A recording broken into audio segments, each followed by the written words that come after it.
Thank you. So Lakers again. I'm still avoiding it because it might get worse, but it already happened. The trade of Mark Williams and Dalton Kinnick to the LA side was canceled because the Lakers' conditions were not met. That trade was good for the center position. Mark Williams did not pass the physical exam when he was still averaging 15 points and 9 rebounds per game for the Hornets. Based on Sham, the problem is not Mark Williams' back injury, but the security that he will be able to play for the Lakers for 5 years. After the Mark Williams trade, based on the date, that very day was the deadline.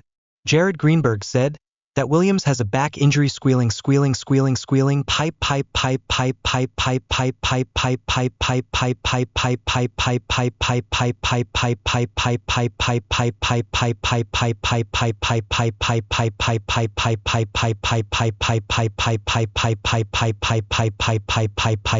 prevent him from having training in the weight room, and his strength is questionable.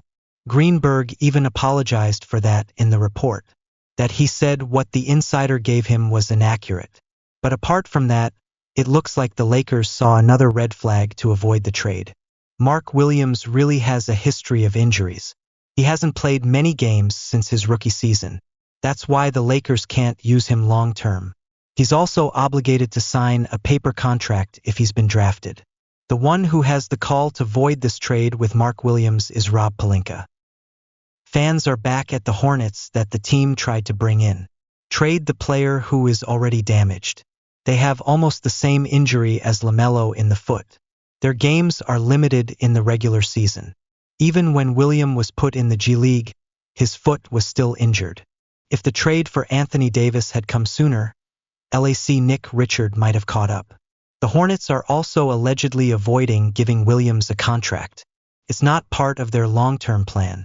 Another thing is that the 2 first-round picks that the Lakers gave, the 2030 swap and the 2031 protected first-round pick.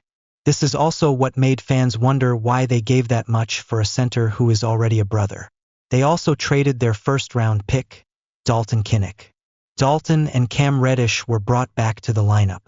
The Lakers will now expect if they can get a center in the buyout market. But there is a rule because they are over the first tax apron, which is $9 million.